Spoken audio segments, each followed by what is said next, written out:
bro. Oh, hey, what's up, man? What are you doing? Oh, no, this is for Bruins local. At 6 a.m.? I mean, he's gonna drink it. Yeah, I guess that's true. Why are you making him a drink? You'll love this. So, I play him tonight, right? I finally get to test this out. What is it? This is concentrated bad goaltending. Concentrated bad goaltending? How did you even get that? I've been working on it for a couple of years now, but it never got, quite right. But this year, I think I've got the right formula. What, did you just take Martin Jones' blood and mix it with a bit of Carter Hart's? No, my goaltenders are good. Okay. Man, that was some bullshit. Low-quality fans of a high-quality Bruins team that is not a dub. It's kind of a kick in the nats. And it's kind of a reality check. I know it's game 2. I know that. But it's kind of my job to talk about the game and react to it. So while I do that, of course I'm getting comments on social media. It's only game 2, relax. I know, but it's kind of my job. I don't get paid for it, but I feel responsible to do this at this point. And I like doing it. That sucked. That sucked. There are some positives, and we're going to get there. But our bright young future goalie blew chunks everywhere last night. The defense in front of him was horrid. We finally split up, game 2. We finally split up Mac and Forbort, and we realized why we can't do that is because no one's good enough to cover for Forbort. You can't do it. Clifton's not good enough to make up for what Forbort lacks, which is all-around hockey talent. It's game 2. Forbort's my new whipping boy, I guess. I'm Forbort. I'm critical of the guy. Didn't like the signing, and now I just feel I'm doubling down on it. And he had a good game 1, but now it kind of looks like the only reason he had a good game 1 is because he was paired with a fucking league top defenseman. I can't speak. Swayman gets a start for the second night in a row. First 2 games were Swayman's. I predicted this because I thought it would be smarter to start Ullmark against Buffalo and San Jose. If you want to do a 50-50 split to start, get that guy's confidence up with the easier games. I'm more comfortable currently with Swayman and net. That can change. It did not change after this game. I still think Swayman's great. Just a tough game for him. The first tough game, I'd say, that he's really had. Some of these goals were absolutely his fault. And sometimes I criticized Ullmark. I have to criticize Swayman. Sometimes you just need a big save. And we did not get one when we needed one. Just didn't happen. Holy shit, it's getting bright. Oh my God, the light. We ran the same lines this game. Fourth line, that means Kuhlman continued to have his spot over Bleed, and Lazar is still out. As I mentioned, Grizz and Mac started the game together and would play this game together. And we're playing against Martin Jones. They did not start Carter Hart. Carter Hart. Man, I was confident when Carter Hart was going to be in that. And then I saw Martin Jones and I went, we're going to score 5 fucking goals. This is going to be amazing. We definitely could have. We didn't. Puck drops and we look great. We're buzzing around. First 2 lines in particular are flying. We're in their zone. I believe we have 5 shots before they have any on net. Once again, starting hot. But about 8 minutes in, Forbort decides to pinch on the left side. I'm okay with Forbort pinching in. The puck came out there. He was going to be in a battle with Brassard. But how this plays out is he pinches in. Brassard cleanly collects the puck. Forbort didn't get there in time to put enough pressure on, so he was late on the pinch. And as Brassard collects the puck and backs up away from Forbort, Forbort literally looks right, looks back to Brassard, looks back again, doesn't move. Call it what you want. I had this discussion last night. Is it a hesitation? Is it him just standing there gawking? I'll call it somewhere in between. So he's in the offensive zone. So are all of our fucking forwards. And Brassard sees that the Flyers offense is getting behind the defense and just whips the puck up. It's Atkinson and Farabee 2-on-1 against Connor Clifton. And Clifton actually makes the right play, I think. He takes away the pass. Atkinson fakes to go for the pass, but Swayman stays with him. And then he fires it low glove. And you know what? It looked like Swayman made the save. He gets a piece, but it does trickle in. That is a bad goal to give up. I understand the scenario sucks for Swayman, but you got a lot of that, and the shot wasn't that good. It trickled in. 1-0, 8 minutes into a game we're dominating. Chance doesn't exist unless Forbort does something stupid, and then Sway lets us down in the net. Tough start. But we're going to score a ton of goals this game. I'm not worried. I just didn't expect the wheels to come off. About midway through the period, it's PP time. Fourth line is creating great forechecking pressure. And it's allowing the first line to switch on guy by guy because it's staying in their zone. And then Ristolainen with a really stupid interference call. Not the call wasn't stupid. Ristolainen's play was stupid. That trade looks awful, but the Ellis trade looks great, so we're going to call that a wash. Fuck, guys. On the power play, best chance of it, Farabee with a breakaway shorthanded bid. Not a shot. No shot, no dice. God. I'm sick of saying, hey, our power play looks good, even though they're not scoring. Eventually, you gotta score. Sway stops the Farabee breakaway, so that's good. 3 minutes left. And the fourth line gets what they deserve. Really nice period by the fourth line. This is a puck that looked like it was going to be an easy clear. Only 3 minutes left in the period. We're kind of feeling annoyed because it feels like we should be winning this game. We're down a goal. But they couldn't clear in time because Nosek with a dogged forecheck. Freddie comes in to pluck the puck away during that tussle. He feeds it up to Clifton on the right side, who fires one into a crowd. Puck bounces away, back to Nosek, who's still down on the right side, and sees that Freddie's circled to the top of the slot like a smart player should. He feeds Freddie. Freddie fires into the crowd. Another deflection, but this time, it deflects over to Kuhlman on the left side, who just has an open net, smacks it in. Carson Kuhlman gets the goal. It's a tie game. Fourth line with a gross goal, a dirty goal, a playoff caliber goal. This looked like it was going to end the period and they were going to tack the time on to the next period because there was a door issue on the Flyers bench. But Gritty came over with a little hammer and got that all fixed. So we're going to keep playing for the next couple minutes. It was weird though because they were sending boys down the tunnel and then calling them back. And the players you could see were like, what the, can we fucking figure this out, please? And then it's a veteran mistake. 1:35 left. It's penalty time because Risto and Coyle get into it. It's a big hit from Risto and Coyle. And Coyle just loses his cool. Ends up taking a trip-in call on Sanheim just about 10 seconds later. You could tell Coyle was pissed off. And you just can't make that kind of play late in a period. The brightness keeps fluctuating because there's a window there and it gets the clouds.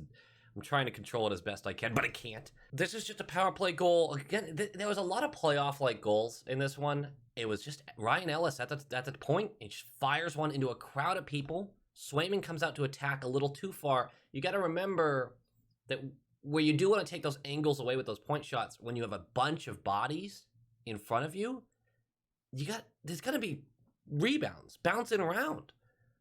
The puck deflects off of a player. I believe it's Farabee who picks it up and just throws it into the open net because Sway is attacking too aggressively. 2-1 to end the period. That's a back-breaker, man. What's even more frustrating about this period is there's so much offensive time and passing and just control. Not a lot of dangerous shots. Like, you feel like you're dominating the period, then you look back at the shot chart and go, oh, nothing was even, like, dangerous. What are we doing with all that time? I'm not really sure what it is so far, if we're just not having enough guys go to the slot and we're just throwing pucks to the point. Whatever it is, it needs to be resolved because we talked about this last game. First 2 minutes of the second period, I don't even know who to blame. Third line is out there. The Flyers are transitioning into our zone. They're using a slap pass off the boards kind of thing. We've seen it a bunch, but he ices the puck. They ice the puck. Bounces off the wall. Van Riemsdyk beats out the icing. This is the whole reason they cleared it, is they saw him streaking down the left side. And from the left goal line, he fires it on net. Sway kicks it out, but directly into the slot. So, Sway, what the fuck, right? But also, Loughton is right there. No one's on him. And I saw people blaming DeBrusque, but it looked like he was coming from the right side. I don't know. Like, there are 3 forwards that are just listfully coming back into the zone, and then he's all alone, just shoves it 5-hole. That's 3-1 right in the beginning of a period. You give up one late in the first, and then the first thing in the second. Like, what are we doing? There's such a lackadaisical movement from everybody. Like, God, this is bright. What the fuck? At this point, I'm so angry at the team. Game 2, I get it. But I watch the games, and I connect with the games emotionally, and anger is the emotion. But Ristolainen exists, and I forgot about that for a moment. Thank God Ristolainen exists. Ristolainen is at the top of the blue line in the offensive zone, and he dumps the puck down the left boards. Now, this was a weird play by Risto, because he dumps it, and then immediately goes for the change without looking where the puck went at all. Turns out it was a soft dump right to McAvoy, and Risto just gave up his side as he slowly skated to the bench. Taylor Hall sees this and goes, okay, I'm just going to go. McAvoy is the one who collects the puck, so you know the pass is going to be good, and flings it all the way down to Hall right as he's crossing into the offensive zone. That's a breakaway, and he just, with all the speed in the world, just flicks this high glove. That's 3-2. Taylor Hall is a Boston Bruin. That one felt good. That one felt good. And right there, you were like, that's right. That's right. There are guys on that team that are going to make mistakes. If we can clean up, we can win this game. 1 minute left, and it's time for a Dunkaroonie and cheese, a double Dunkaroonie and cheese. Bergie wins the faceoff from the left dot in the offensive zone. Wins it, really. It's Marchand who jumps in and flings the puck back to McAvoy. McAvoy takes the right side and circles the net. It's kind of a hook shot, not really a Dunkaroonie. So he circles a little wide and flings on the net. Saved by Martin Jones, but it ends up on Pasta's stick again, and Pasta behind the net. He tries to Dunkaroonie and cheese, but this doesn't get in there, but it bounces away, and Marchand's right there on the left side and just punches it into the open net. It's a tie game! It's a tie game! 3-3. That wasn't really them making mistakes. That was just good pressure, good puck collection, good possession, just everything about it was what that first line is all about. McAvoy taking space to help aid that. Just, you love to see it. That's another playoff type goal. Set those habits now. Yes. Going into the third and feeling really good. This is a new game going into the third period where historically we are a lock-it-in kind of team. Why can't we win this game? They're gonna make mistakes. And by they, I mean us. First minute of the third period. And, I mean, Riley, what are you doing here? Takes a ton of space through the neutral zone. You got the space, take it, sure, but takes too much of it. Tries to feed it off to the right side, easily intercepted. And because Riley's going full tilt, that's 4 players in the upper half of the neutral zone. It's a 3 on Carlo. And Taylor Hall has some really nice back check, and he gets all over Atkinson, but Atkinson's still able to take the cross slot feed and dunk it into the net. This one wasn't on Sway. This one, you need a big save, sure, but if you had watched it, you'd go, okay, come on, what's he supposed to do there? Really, what's he supposed to do there? He's not the athletic type goalie. He's the positioning type goalie. That is a hard-ass save to make. You can't turn the puck over like that and create a 3-on-1 the other way. First minute of the third period, so we're down 4-3. I still feel like we're winning the game. For some reason, I have this big trust in this team. I still think we're going to win this game. And then midway through the third, another Riley play. Bouncing puck. Riley can't settle it, but he doesn't get over it. He's like back skating a little bit, so it's just bouncing around. He's trying to poke it with a stick. He's playing away from the puck. Konechny just comes over, settles it, and goes right by him. And it's a 2-on-1. Konechny uses the space, cuts into the top slot, and just he's at the top of the slot. And he fires his high glove. Beautiful shot. You need a save there. It was a great shot. That's a save you need to make. That is a save that can be made. And to keep us in the game, you need a save there. The rookie goaltender looked like a rookie goaltender. They will get an empty netter on a power play, by the way. We took a penalty with 2 minutes left. I believe that was Carlo. So it is 6-3. Game over. That's your final score. And we just lost to a team that had Martin Jones in net, and Ristolainen gave us every opportunity defensively to score goals against him. And we couldn't win. Awful, awful game. There's not a lot of positives to say right now because Swayman looked terrible and our defense looked awful. Mac and Grizz did look solid. They did. And I was upset in the group chat, and Andrew was like, come on, those two did look good. And for the most part, yes, they did. but our bottom four were fucked. I thought Carlo was the best of them. Cliffy and Forbort is a match made in hell. And Riley just had one of those Riley games. And we were warned about this. We knew about this. That Riley has those games where he just tries to do too much and it just leads to goals against. Game 1 was a bad game for Mac. Like, this happens. Bad games happen. The positives is, once again, all four lines analytically won their battles. Better possession, better scoring chances, more time in dangerous areas. Fourth line looked great. They looked really good. So let's take the positives there, that more offense should be coming. This was a tough loss, but it's game 2. This isn't like that game last year, and I can't for the life of me remember who we played, but we had a big lead and we ended up losing the game, and I just went off about this is a team that you can't expect to actually be able to do anything in the playoffs, because that kind of effort shows you who a team really is.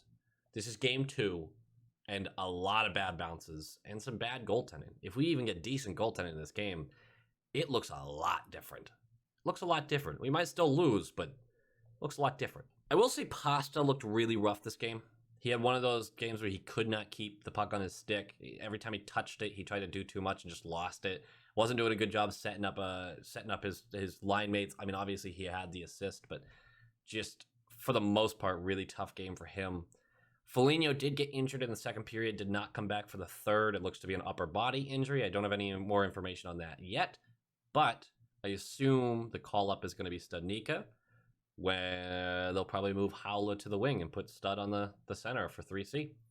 We'll see what happens. Maybe Foligno doesn't have to miss any time, which would be very nice, but that's my guess as Stud gets first called up. That was my guess before the season. This is a cleanse the palate, move on. Friday we have Buffalo. Should be hopefully an ass-kicking. God, please, I need an ass-kicking. Yesterday was a long day to be a Boston sports fan. It was a long day. Things will get better, hopefully. Hopefully. All right, guys, that does it for me. Like, comment, subscribe. I'll see you again Friday. And I think we're going to start a winning streak. Yes, that's it. Also, this game's completely my fault. I matched them with the jerseys, which is something I don't normally purposefully do. And in my stupid little head, I was like, oh, they're wearing the alts. I'll wear the alts. Yeah, that was a bad move. This loss is on me, and I apologize. Go Bees!